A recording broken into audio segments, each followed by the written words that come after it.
Bismillahir Rahmanir Rahim. So moving on now, going to discussion 3. Discussion 1 was parts of a sentence, musnad ilay, musnad, qaid. Lesson 2 was types of sentences. We had khabariya, khabariya, we had ismiya, fa'liya, and then we had insha'iyya, we went through all of them. And then we also discussed at the end, using khabariya and insha'iyya in different ways. That was the main part. Okay? And we also touched on tajaddud and thubut and huduth, how they give different meanings. Okay? Right. Now, what we're discussing now is something called taqdeem and ta'khir. What does qaddama yuqaddimu taqdeem means? To bring forth. And akhara yuakhiru ta'khir means to send back. So what happens when you got a sentence? Now let's say for example you have fa'il, fa'il, maf'ul. Yeah? But then you've been reading stories, so beginning of the year we said, okay, remember the very simple order, verb, subject, object, and then muta'alliq. And then what happens, you started getting different orders in it. You started realizing that as you went progressed, that it doesn't always go on that pattern. Why? Why did the order change? Why did maf'ul come first? Why did muta'alliq come before the maf'ul? Why did fa'il come after the maf'ul? Why did changes happening? It's the balagah, it changes the meaning. To us it's jumla fi'liya, khalas. Nahwa is the i'rab, this is fa'il, is marfu', this is mansoob, maf'ul, khalas. But what meaning, it changes the meaning, doesn't it? That's what we're discussing. So within a sentence, why do you change, bring maf'ul first? Why do you bring muta'alliq before the fa'il? All different combinations. I give a few examples. Then as you see in the sentences in the Quran, and you have to go into detail. I can't go into all, you can't list all of the possibilities, all the reasons. I'll give you a few examples here. What if, for example, there's a ma'tuf alayhi ma'tuf. I say, for example, Yasin and Yunus came. Why Yasin's name first? Why your name second? Maybe you like him. Maybe you like him more. Maybe I don't like you less. I like you less. Possible. Yeah. That's a reason as well. Yeah. So that's not true, but I'm saying that could be a reason. You have two sentences. Why bring one sentence before the other? So basically, want to know why you bring one thing. Why do taqdeem? And obviously, when you do taqdeem of one, what happens to the other? Ta'khir. If somebody comes first, automatically the guy who's first will come second.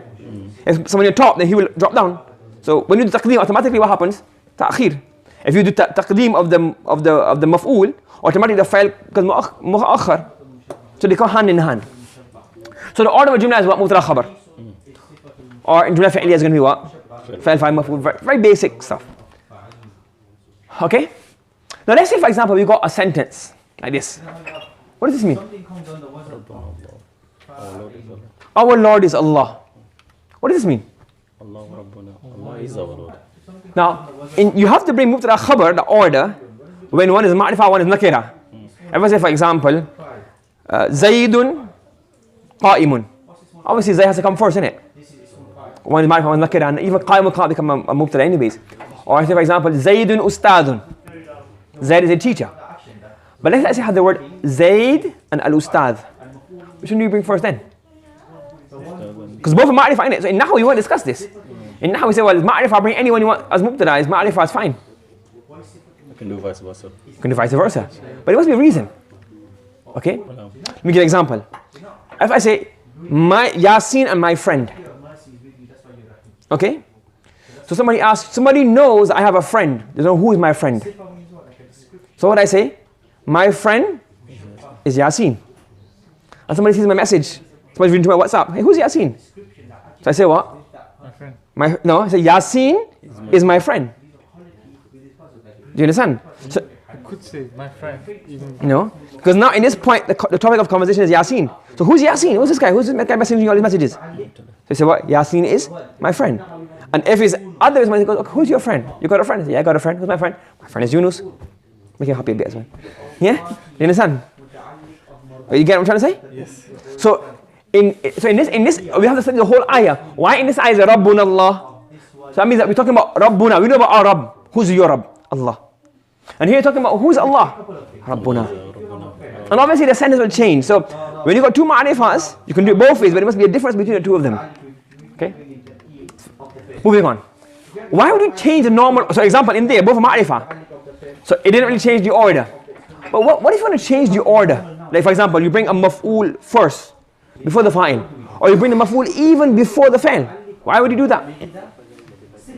Because this is a rule in Arabic. Taqdeemu is mudaf, ma haqquhu at-ta'khir is mudaf ilay.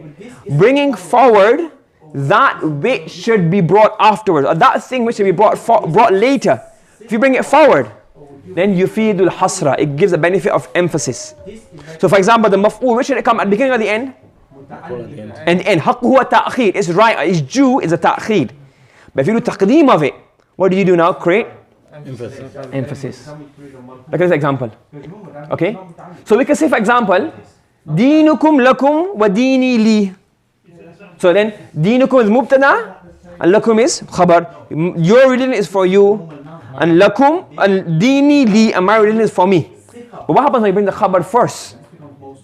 Why do you bring the khabar first? Emphasis. Look, your religion is for you, it's not for me. And liya deeni, and my religion is for me, not for you maybe. But your religion is for you only, it's not for me. Do you understand? By bringing lakum before deenukum, what does it create? Emphasis, ta'keed and hasr. Do you understand? That's one benefit of bringing taqdeem. So the example in this scenario, deenukum is mubtada. It could have been brought first, isn't it? Deenukum lakum, but why bring it first? Why change the order around? To create emphasis. Your religion is for you, it's not for me. Your religion is for you only, it's not for me. And that's a very easy example. Iyyaka na'bud wa iyyaka nasta'een. The Quraysh of Makkah, they used to worship Allah, plus the gods, plus the idols, plus you said that the angels are Allah's daughters. So if for example the Prophet ﷺ said, Na'buduka, we worship you, O Allah. Even the Quraysh of Makkah said that. But when you say Iyyaka na'bud, where did alone come from? Where that word? There's no word here means alone. By bringing the maf'ul first, creates emphasis. And the emphasis is displayed or transmitted via alone. So you alone do you worship. Where does alone come from? By bringing the maf'ul first. So we only worship you. Wa iyyaka nasta'een, we only ask you for help. Do you understand? So bringing the maf'ul first does what? Creates an emphasis. In the qunut that we pray in our witr, Allahumma iyyaka na'bud wa laka nusalli, only perform salah for you. And the laka is muta'alliq to both. It's tanazul fi'lan. So you have, remember that tanazul fi'lan we did before? So laka is muta'alliq to nusalli and nasjud. We make one laka mahzuf here. For you we perform salah, and for you alone do we do sajda. Wa ilayka nas'a, and to you alone do we rush and make our efforts. Okay? Right. Another way of creating emphasis, you have a jumla fi'liya. Okay? In this jumla fi'liya, you bring the fa'il out and bring as a mubtada. Okay? If I say, for example, atakallam, I am speaking. I say, ana atakallam, I am speaking. What's the faida? It has to have a meaning. The Arabic language is so rich and so beautiful. Nothing is without faida. So for example, you say, okay, why say hum ya'lamun? Why not say wa ya'lamun? Yeah, take out the one and say ya'lamun. Because the hum will be already there. No? But if you take it out, it doesn't mean hum is already inside of ya'lamun, isn't it? Yeah. So why bring it separate? To emphasis. How does it create emphasis? Let me give you an example. This is the Tarkib. Hum ya'lamun. Hum is what? Ya'lamun is what? And then ya'lamun has what? Fa'il and fa'il inside, yeah? What's the fa'il inside? Hum, mahzuf. Yeah, it's understood. But when you do this, what's happening now? You're linking the fa'il of hum to fa'il. We're saying, look, so you link the fa'il to the fa'il. Yeah? And then, because this becomes the khabar of the mubtada links to the khabar, isn't it? So the fa'il again linked to the fa'il. You get what I'm saying? Because the fa'il is ya'lamun, is here, isn't it? Who's the fa'il inside? Hum. So whom is linked? Who is doing the fa'il? The whom. Okay? So because the whom is the fa'il of the fa'il, is linked to the alima, innit? And then because this becomes the khabar of this, is also a link of the mubtada to the fa'il. So now how many times is ya'lamun linked to whom? Twice. It creates more emphasis. So instead of saying ya'lamun, if you say hum ya'lamun, what is it? It's more emphasis. Not only because ya'lamun, the zamir is linked to the ya'lamun, the zamir whom in there is linked to the fa'il, but also because the whom comes before, the mubtada links back again to the fa'il. Okay? For example, if you say, that's what you want, I don't think in the Quran you have yarzuqullah. What do you have? Wallahu yarzuqu. Emphasis. You don't have yarzuqullah. As far as I'm not hafiz, but I don't think yarzuqullah comes in the Quran. What comes in the Quran? Wallahu yarzuqu. Emphasis. Allah gives rizq. Allah gives sustenance. It's emphasis. But obviously in English you can't translate that. Maybe you can, but it's not something that you could. You're listening. Oh, it's the same thing. Yeah. Okay. And in Nahwa, you won't bother with this. Bother what you say in Nahwa. Allahu mubtada yarzuqu fa'il comes khabar. Allah provides. And what do we teach at the beginning? If the mubtada is, you translate it as Allah. You don't translate Allah, He provides. What do you translate as Allah provides? But now you're doing ilm al-ma'ani, so there's a meaning of this. Why say Allah yarzuqu and not yarzuqullah? You must find that. Creates a slight emphasis. See? Another reason for changing the pattern in a sentence is to maintain the pattern. خُذُوهُ فَغُلُّوهُ. Okay? What is the ending? Who? خُذُوهُ فَغُلُّوهُ. Is ending in what? Who? Now, yeah. Now, if you stick with fa'il, maf'ul, it should be fa'il, maf'ul. ثُمَّ صَلُّوهُ الْجَحِيمَ. Then put him into Jahannam. But if you say ثُمَّ صَلُّوهُ الْجَحِيمَ, pattern is broken now, isn't it? So Salah means to give somebody entry, put somebody in, burn him in. So it's maf'ul awwal, maf'ul thani. So Tarkib should be fa'il, maf'ul awwal, maf'ul thani. It should be ثُمَّ صَلُّوهُ الْجَحِيمَ. Then put him into Jahim, fire of Jahannam. But what do we do now? We bring Jahim first. What does that do? It creates the pattern for us. ثُمَّ الْجَحِيمَ صَلُّوهُ. Then فَاسْلُكُوا, place him in. So it should be فَاسْلُكُوهُ, place him into a chain which is 70 meters long or 70 hand widths long. But if you say ثُمَّ فَاسْلُكُوهُ فِي سِلْسِلَةٍ ذَرْعُهَا سَبْعُونَ ذِرَاعًا. Pattern is what? Broken. So we do taqdeem. You bring this muta'alliq of fasluku first. You say ثُمَّ فِي سِلْسِلَةٍ ذَرْعُهَا سَبْعُونَ ذِرَاعًا فَاسْلُكُوهُ. Got it? So by doing taqdeem, another faida is what? You maintain a pattern. Okay? So that's how you change the order around between mubtada, khabar, fa'il, maf'ul. Bring something first. One is it creates emphasis, and number two, another faida is that it creates the keeps the pattern and the wazn. There are others as well. I have only mentioned two for example. You going forward, or you able to go back, or you going forward way? What do you mean? In terms of that sentence, it's something. How you link in that second sentence? Because there, huduhu fahullu, then there's two dhamir there, which is both maful. And then there, al-jahim is maful. Maful thani. Maful thani. And that's maful awwal. Maful awwal. So in this second sentence, what's the link? What do you mean what's the link? Second, ثُمَّ فِي سِلْسِلَةٍ ذَرْعُهَا سَبْعُونَ ذِرَاعًا. فَاسْلُكُوهُ. This is muta'alliq of fasluku. Fi jar, silsilatin zar'uha sab'una dhira'an is majrur, jar majrur become muta'alliq of fasluku. So it should be fa'il, maf'ul, muta'alliq. Okay. But if you put the muta'alliq afterwards, then it will end in zira'ah. And they won't have the pattern. Is that clear? Yeah? Yes. Okay. So why do you have, okay, so we were discussing before the order between the mubtada, khabar, fa'il, maf'ul, awwal, maf'ul thani, muta'alliq, the taqdeem, ta'khir. What if you have ma'tuf alayhi ma'tuf? It's different. No. Then what do you bring first? Ma'tuf alayhi. Yeah, in tarkib. But which word? So for example, let's say for example here, Allah says, لا تأخذه سنة ولا نوم. Why not say, لا تأخذه نوم ولا سنة? Oh, so why be sinner first? Because sinner means what? You know, you're standing and you're sleeping. Dozing. That's dozing. And then naum is when you're proper gone. So if you say, لا تأخذ, so what comes first? Sinner. Then naum. You start feeling a bit dozy, then you fall asleep.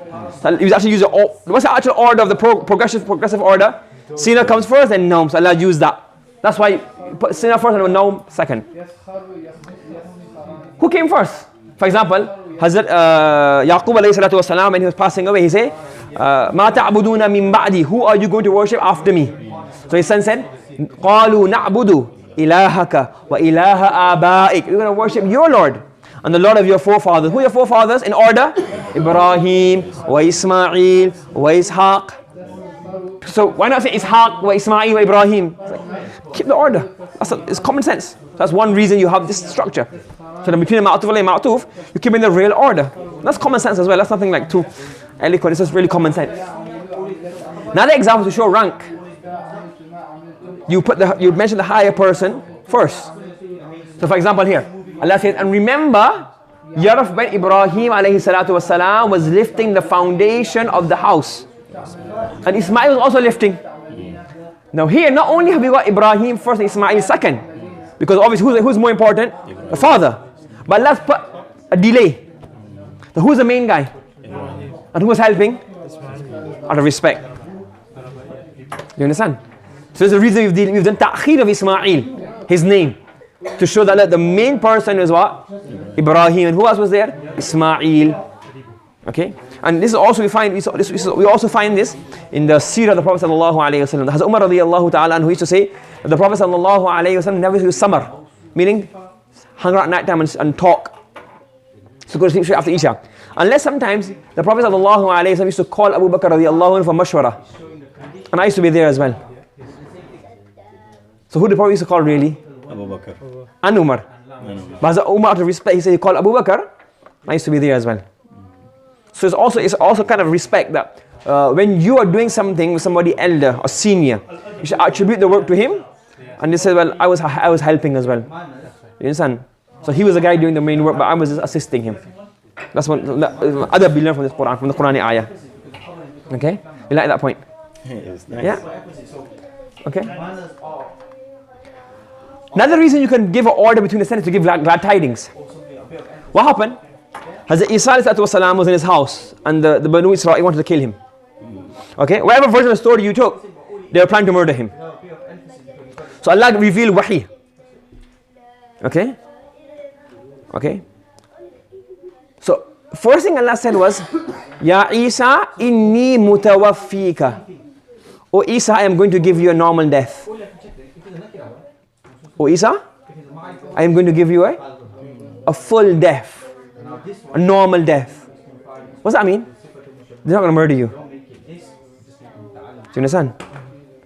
First things first. Because really what happened was, what's the order? Allah's going to, what happened when Isa alayhi salatu wasalam was in the house, Allah elevated him. Allah took him up to the sky. But rafa'ahu Allahu ilayhi. Then what will happen? He'll come back down to the earth when Allah destines. That's our belief. Okay? And then he will die a normal death, and some say he will die in Medina Munawwara, and he buried near the Prophet sallallahu alaihi wasallam. Wallahu alam. Okay? So he will die afterwards. But what did Allah mention first? His rafa or his death?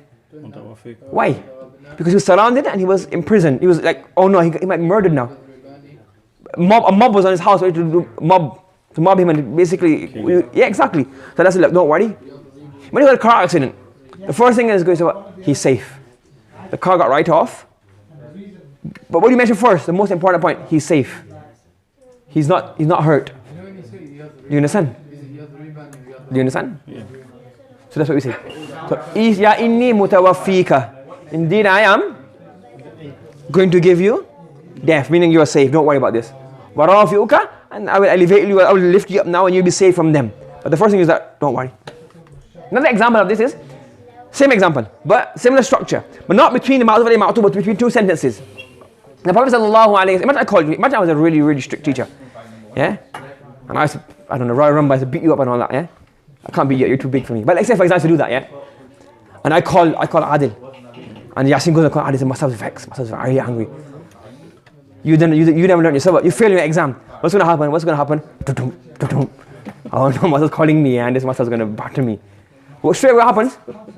You get nervous, innit? So imagine I said that.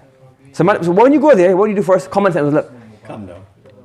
You're not in trouble, Master's calling you. You get what I'm saying? What do you say first? You're not in trouble. Yeah? Imagine if Yunus was here. Somebody nice and big, mashallah. And he's angry at you. You start getting palpitations straight away. I know what's going to happen. We do get like that when we see you come to do the self exam. Come self exam. I don't do anything to you. The most I can give you is low marks. So I think when I come to self exam, I'm going to say, Yunus, stay calm. I will not fail you. But so what happens? So initially what happens is that when somebody, okay, this is an example, a word example. The Prophet ﷺ, if Allah shows displeasure at something, what happens to the Prophet ﷺ? Immediately, because he gets worried, and the love of Allah, the awe of Allah, the ma'rifah of Allah, so straight away he will get what? So if Allah says something to him, لِمَا أَذِنْتَ لَهُمْ, why did you give these people permission? Straight what's going to happen? He said, oh no, I made a mistake. He gets worried. So Allah says, أَفَى اللَّهُ أَنْكَ, Allah has forgiven you. Before even you say what he's done wrong, Allah says, Afallahu ank. Allah's forgiven you. The point that I've forgiven you for is, Lima adhinta lahum. Why did you give these people permission for? Should have given them permission. The Battle of Khandaq and the Battle of the Trench, Ahzab. So the story will be seerah. But you get the point. So Allah's like kind of saying a stern way, why did you give them permission? So Allah said, look, don't worry. First things first, Afallahu ank. You understand? Do you get it? Yes. So these are some of the reasons. There are more reasons. I'll give you a few examples or samples of why you would change the order around the sentence. So number one is, you could change the order around between one sentence. Bring the maf'ul first, bring the fa'il afterwards, bring the muta'alliq first, etc. You can change the order around between ma'tuf alayhi, ma'tuf. Or you can change the order around between 2 or 3 sentences. Bring one first, bring one afterwards. And all of these have reasons. And these are some reasons I've mentioned. And when you do tafsir, you see many other reasons. Okay? To show importance. For example, why does Allah always mention salah first? وَقِيمُوا الصَّلَاةِ وَآتُوا الزَّكَاةِ. Why not zakah first? Many reasons. One is salah is every day, zakah is once a year. Another is salah is more important because zakah is one off. Salah is all the time. You understand? Why whenever the Prophet ﷺ talks about the 5 pillars of Islam, what does he always mention first? Shahada. Why shahada first? Why not salah first? Because shahada is first. Why always mention hajj last? Because hajj is once in a lifetime. And not even on everybody, only on people who can afford it. So why this order of, every time you see this hadith where the Prophet mentioned the arkan of Islam, he says shahadu an la ilaha illallah wa iqamis salah wa ita'iz zakah. You get it? Yeah? Sawm Ramadan. So why? So there's a reason. So look, it's eloquent. If you mention zakah first, then hajj, then sawm, then salah, then shahada, is like, this doesn't really make sense. So within the ma'tuf alayhi, okay? So it's called taqdeem and ta'khir. When you're bringing something earlier than its due place or delaying it. Okay? Yeah, you understand? Any questions? No? Subhanallah, bihamdi, subhanakallahumma wa bihamdika, wa nashhadu an la ilaha illa anta, wa nastaghfiruka wa natubu ilayk.